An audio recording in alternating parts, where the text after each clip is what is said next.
The AIDS pandemic is one of the most serious crises the world has ever faced. Since the beginning of the epidemic, more than 60 million people have contracted HIV, and nearly 30 million have died of HIV-related causes. Both my mother and father died of AIDS when I was really young. I also had to watch my brother die of AIDS. It was slow, painful, and awful. He was the one that took really, really good care of me after both my parents died. And I really miss him. With close to 34 million people in the world now carrying the HIV virus, and an estimated 2.7 million people newly infected each year, it's clear the world has not figured out how to stop this disease. So why, despite the billions of dollars being poured into AIDS prevention, have infection rates not significantly decreased? Dr. Edward Green, while director of the AIDS Prevention Research Project at Harvard, set out to answer this question, and the international community did not like what he found. If sexual behavior is changed in the direction of more monogamy and fidelity and more abstinence, it greatly brings down infection rates. In Dr. Green's book, Broken Promises, How the AIDS Establishment Has Betrayed the Developing World, he says the research shows that the sexual rights approach to AIDS prevention, championed by the UN and Western donor countries, may actually be increasing the rate of infections, not bringing them down.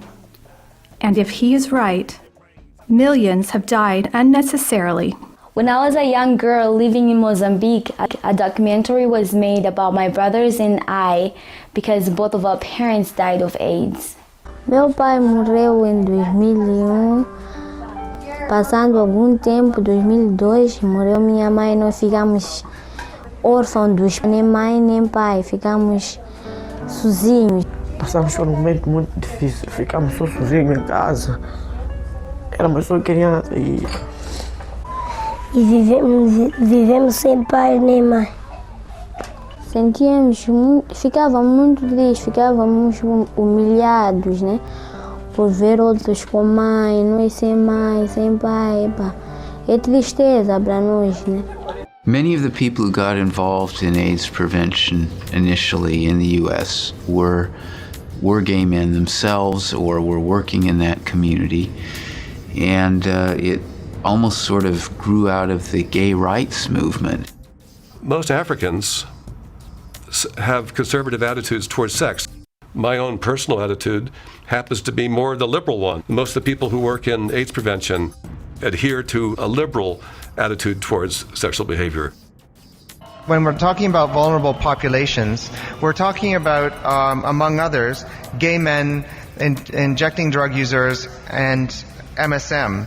Dr. Jonathan Mann, an American physician, is widely credited with organizing the United Nations worldwide fight against AIDS. He placed the struggle to end discrimination against men who have sex with men into the very foundation of global AIDS policies at the United Nations. The historic significance of Jonathan is emphasis that we have to embed the response to AIDS in a human rights approach and not in a classic quarantine type of approach. He really set the tone for the years to come. President Obama issued a directive to all U.S. government agencies that engage in international activities to make advancing LGBT rights a top priority. We have done more in the 2.5 years that I've been in here than the previous 43 presidents to uphold that principle. The Obama administration defends the human rights of LGBT people as part of our comprehensive human rights policy and as a priority of our foreign policy. For us, family stands at the heart of everything we do. We live for the family.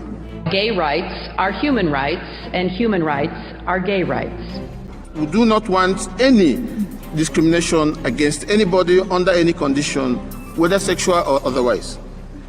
But we have to state clearly and forcefully that this concept stands against everything we stand for in Africa. And because we have rights, governments are bound to protect them. The issue of sexual orientation in the United Nations human rights system has not yet mustered consensus. All the previous attempts to integrate into existing universally recognized human rights have not been successful. Recently, there was an announcement both by David Cameron and by President Obama that, you know, they are willing to cut off aid to countries who do not recognize LGBT rights. No, we want to object to that as just being manipulation. Downright manipulation to get us to accept something, a lifestyle which is proven to be scientifically unhealthy, a lifestyle which is contrary to the religion and cultures of most of our people. We take great objection to this type of manipulation, and we wonder if the American people are aware of what is happening. Okay, so what we're seeing is the LGBT agenda being pushed in you know, like a carrot stick for aid money. You want aid money, then you must change your laws. These issues of gays and transvestites, transsexuals. This is a new form of imperialism, I must say, and it's surprising that the American, you know, government is at the forefront of that imperialism.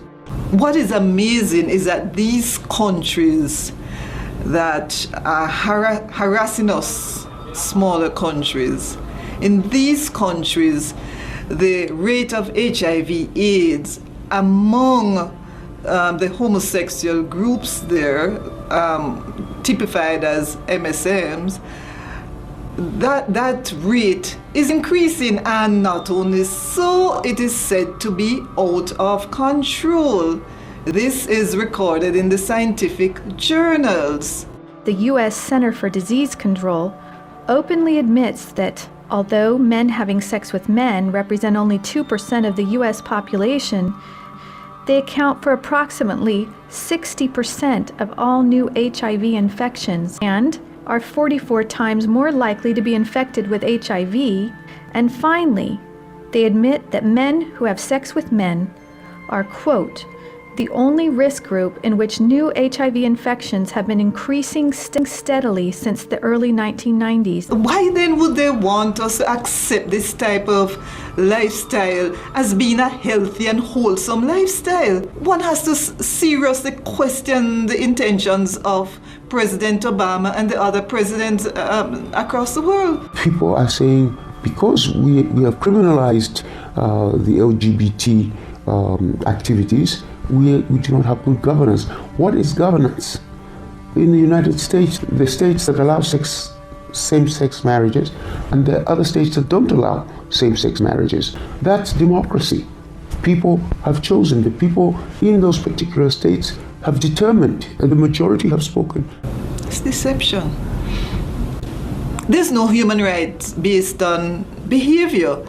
All people are equal, but not all types of behavior are equal. That's blackmail. And it's blackmail on a moral issue, on an issue that we're forcing governments, African governments, now to go into the village and explain to their people. You're getting money to build that borehole. You're getting money to, bring water or electricity into your community simply because you're now going to allow Jane over here to marry Mildred over there. We stand against violence to anybody in the community. We stand against violence. At the same time, it does not mean that we have to accept the lifestyles of others. I'm not saying that I am that I don't like homosexuals or lesbians. I love them. They're my brothers and sisters. But I do not love or do not like what they do. But what we're emphasizing is that maintain your way of life while we maintain our own. Well, the end result will be deconstruction of the family system and the family structure in Jamaica. The third and perhaps most challenging issue arises when people cite religious or cultural values as a reason to violate or not to protect the human rights of LGBT citizens. It's against Christian values. And we take, our Christianity differently. It's not like you put on a coat and you can take it off at night. We are Christians through and through, and that's Christianity. We adopted from, the very same people now who are coming in and saying, we're not giving you aid money. It usually starts, from what I've noticed, it starts with the repeal of the anti-sodomy laws, but it doesn't stop there. Once these laws are repealed, it then gives opportunity for persons to demand other rights.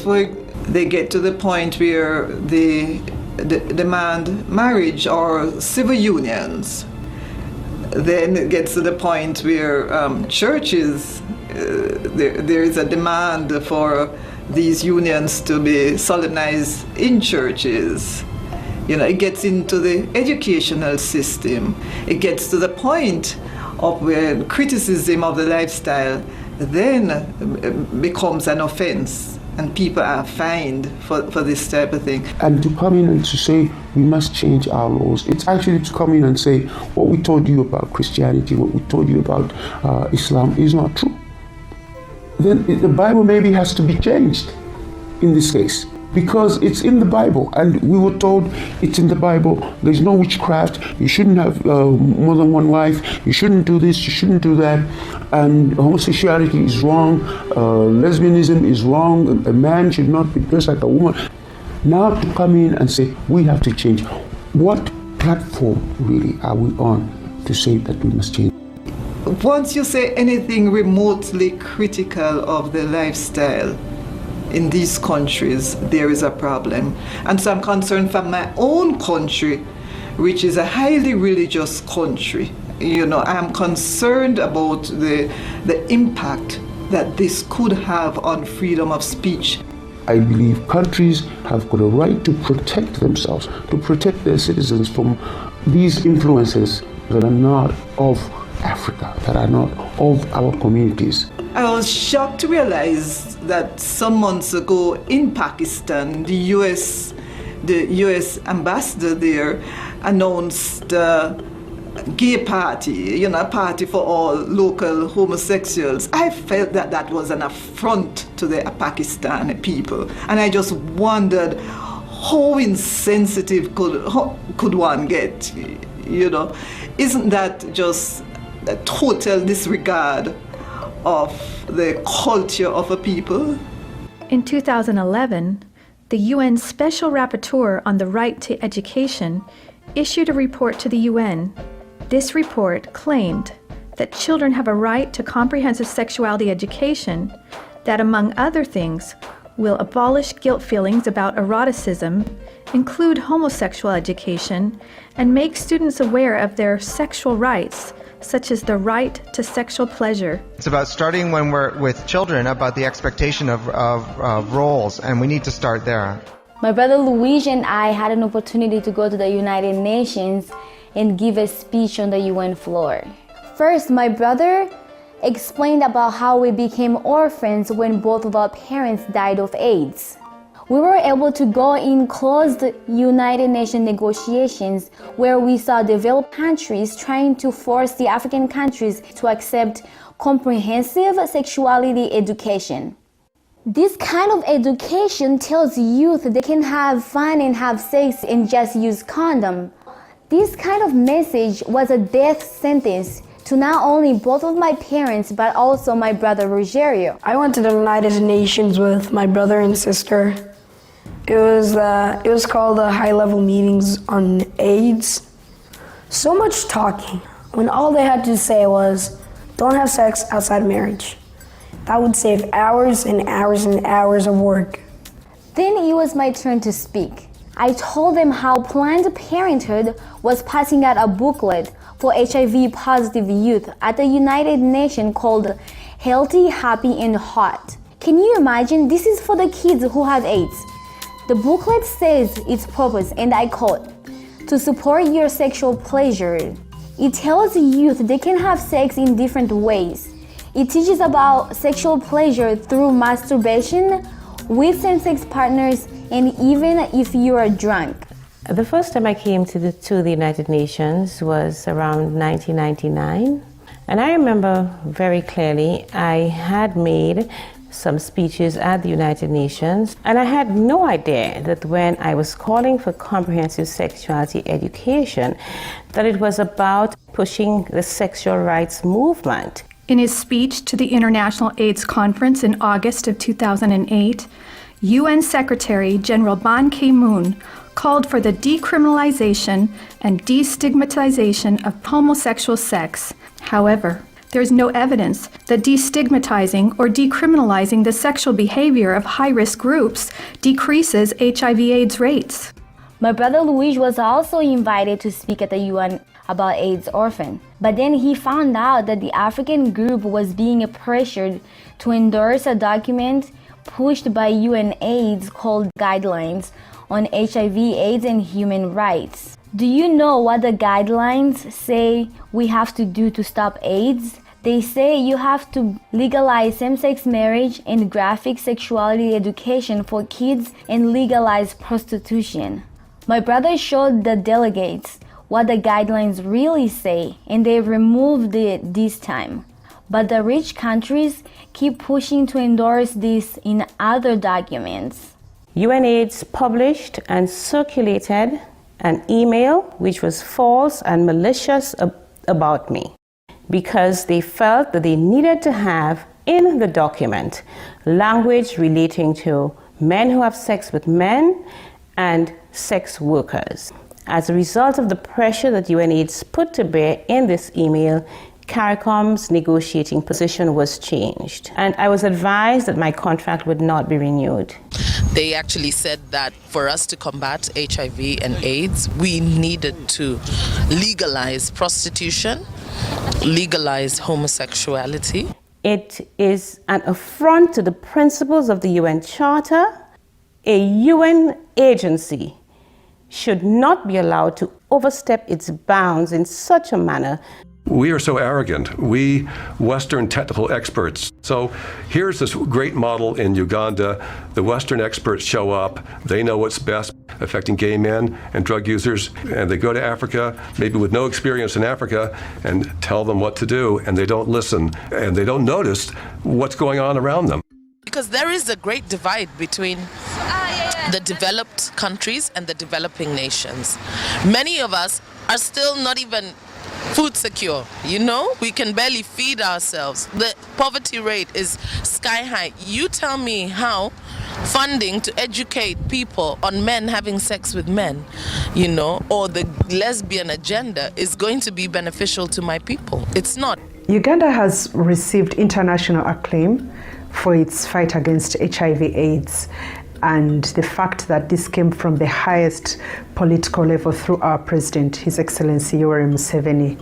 Our approach is gradual. Abstinence, be faithful to each other, but if you can't, use the condom. We had to fight to defeat AIDS, or it would defeat us. My husband believes in our culture so much, and our culture really used to always promote abstinence from premarital sex. Uganda is our family, and we had to spread that message to everybody. It is ABC. When Uganda launched their ABC program, they had no way of knowing that they were no longer fighting HIV only, but also the ideology behind Western AIDS prevention. Uganda is now very concerned that its success is being eroded by criticism leveled against it, that it's not laying enough emphasis on the use of condoms and should actually reduce its message on abstinence and being faithful to one's partner. It could be said that the small African country of Botswana represents one ideology in the AIDS policy struggle, and that Uganda represents the other. In 1990, Botswana had a prevalence rate of only 3%. In 1992, it rose to 10%, and in 2011, it reached an alarming 24%, the highest in the world next to Swaziland. In 2015, More infants are expected to die of AIDS in Botswana than are born in Boston and Philadelphia combined. Let's compare Botswana and Uganda. In 1990, Uganda had one of the highest HIV infection rates in the world, with a rate of 15%. Then, in 2006, Uganda's infection rate took a dramatic drop to only 5%, one of the largest reductions of new infections ever recorded. The way it worked in Uganda was probably just about right. You had President Museveni going around from town to town with a bullhorn, literally telling people, you've got to change your behavior or you're all going to die. And if you're really going to do something stupid anyway, at least use a condom. That's probably about the right message in a place like Uganda or South Africa or Botswana, where a large proportion of the potential partners you're going to run across are HIV infected. That is the truth, and that is what you ought to be telling people. Infection rates are going up in the U.S. They're going down in Kenya. They seem to be going down in Ethiopia now. They went down in a major way in Uganda. They went down and stayed very low in Senegal, and yet we're going to these countries and telling them how to prevent AIDS. People say we have poverty and we have women not having choices in their lives, and then there's this huge disconnect, and therefore we have to go with condoms. What sense does that make? These women who have no choices and no power, do they think they're going to get their husbands to use condoms with them regularly? Today, a condom isn't something that a woman can, in most situations, negotiate. And so we have to look for prevention tools. Condom use in steady partnerships is not even in the double digits anywhere in the world among heterosexuals. Anywhere in the world. I could see where he was going, but a part of me could not stop. It felt so good to be loved. And he asked for sex. And I thought, I don't give in, I'm going to lose this guy. The good news about condoms is that they are an effective product. The bad news is they're not 100% effective. They had to take a blood test. It was the worst experience I ever went through. I was shaking all the way. I said, God, if I have AIDS, I'm finished. And I came so close to the fact that I could be HIV positive. I just lost a friend, 21 years old. I saw her in the last stages. She had full-blown AIDS. It was so scary, so scary. Who among us has not heard somebody say that you can only get HIV from unsafe sex? Well, that's a statement that condoms are 100% effective, which just clearly isn't true. The way we do AIDS prevention, which can be called risk reduction only, you're reducing the risk but not avoiding or eliminating the risk. If you're a young person in South Africa, even if you're using condoms consistently, if you're in a situation where a third of the potential partners you're running into are positive, even with 90% protection, there's a substantial chance that after several years you're going to get infected anyway. Which countries in Africa have the most condoms and use the most condoms? Botswana, South Africa, Zimbabwe. Those countries stand out. And they don't have lower infection rates, they have higher infection rates. We put that data into a table that shows as condoms become more available, instead of infection rates going down, they actually rise. The use of condoms is what we believe is the cause for the slight increase that we have seen in the infection of AIDS, HIV. And this is because it lets our population believe they can let their guard down and they can actually behave in risky behavior because of the belief that these condoms can actually prevent AIDS 100%, and that is not true. I'm in no way opposed to promoting condoms as part of a strategy for AIDS prevention. The problem with condoms is if we let that give us the illusion that we can forget about the A and the B. If you're a young person in South Africa and you've got the message drummed into you that AIDS prevention equals condoms, you think you're protected, and therefore you don't examine your underlying behavior and stop to question whether having multiple partners in the middle of an AIDS epidemic is totally insane or not. You know, you can use the analogy of seatbelts and drunk driving. It's not a bad idea for them to wear seatbelts. The problem comes in when you have the illusion that as long as you wear seatbelts, it's okay to keep driving drunk. Meu pai ficou doente quando nós estávamos em 10 de agosto, por muito tempo. Sentia-se mal quando nós víamos ele doente. Pensávamos, quando ele morrer, vamos ficar com quem? Quem vai nos sustentar? Sempre andávamos tristes. Mais tarde ele acabou por perder a vida. Quando ele perdeu a vida, também ficamos desesperados. Porque ficamos por 3 meses na casa sem teto. Eu brincava com meus amigos. Às vezes meus amigos, quando eram chamados com a sua mãe, ele respondia mãe. E eu não tinha mãe para poder responder. Então eu ficava assim um pouco mais triste por não ter mãe. Não tinha ninguém para poder chamar mãe. Right now, nearly 40 million people are living with HIV. The annual cost of getting treatment to everyone in the world who is HIV positive will be more than $13 billion a year, every year. Moreover, these figures assume no increase in the total number of people who will need treatment. Yet we're averaging over 4 million new infections a year. In other words, for each new person who got treatment for HIV, about 10 people became infected. If we don't increase our investments in prevention, how can the world afford, from a humane perspective, from a moral perspective, from a financial and economic perspective, that every year between 4 and 5 million people will become infected?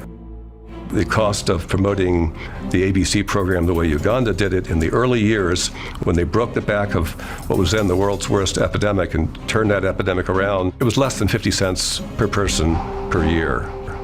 Not only is there this sort of general indictment that we have violated trust and betrayed the people of the third world and everything by letting our ideology get in the way, but we have pushed Uganda away from the model that's worked so well. If you go to Uganda today, the emphasis is on drugs, it's on condoms, testing. The old ABC program that put real emphasis on A and B, that involved the church, went into the schools, it's been largely dismantled. People accuse the religious right of being willing to let millions of Africans die for their beliefs. Well, unfortunately, in a sense, some people on the left are willing to let millions of Africans die because they don't want to say anything that sounds like they're interfering with their sexual freedom. Uganda has also recently come under heavy attack and criticism about its policies on homosexuality, and I think a lot of it is based on misunderstanding. Coming from a country where we have seen our loved ones die from HIV/AIDS, seen the suffering, the toll that such illness bears, not just on the affected individual, but the family, the society, our whole economy is suffering. And it is our deepest belief that we owe it to our fellow Ugandans to put the right policies in place. And homosexuality erodes the very, very fabric of our society in the sense that it puts our people at risk. Dr. Rand Stoneburner, he worked for the World Health Organization and he was all immersed in the Uganda data. But Stoneburner said that history will look back on this period and say one of the great abuses of the latter part of the 20th century is a failure to do AIDS prevention in ways we know are effective. If we learn anything from Uganda, then what these nations look like in the future will be decided by the choices their young people make today. But I'm not a virgin anymore. What's the point? I could just go on. After all, I've lost it. I got to know about secondary virginity. I say I may have lost the first, but I can keep myself from now till marriage. Young people decide, and many have against premarital sex, and they know that abstinence works. And they're proud to speak about it these days because they know that their lives are different. I was tempted, I tried it out. it wasn't what I thought it was. I wanted more and more to get what I thought I wanted. But I realized the greatest sex comes when someone really loves you. And if someone loves you, then they want to be committed to you. And that is only in marriage. I am definitely not going to have sex outside marriage. Because first of all, I don't want to die early, and I don't want my wife to die early either. She's probably going to be really pretty, and she's going to be the mother of my kids. Not everyone is having sex, I realized. That's the thing, that everyone is doing it, but that's not true. And I'm not everyone, and you're not everyone. We could stand out of the crowd. I would tell the rich governments to stop pushing sex in Africa. And I would tell the African governments to not listen to them and to stand strong, because no amount of money is worth it. It's a voice that whispers my name. It's a kiss without any shame. Something beautiful, yeah. Like a song that stirs in my head. Singing love will take us where. Something beautiful. Please act now and go to standforfamily.org and sign the petition to stop cultural imperialism. Let's unite with people across the world and stop the abuses exposed in this film.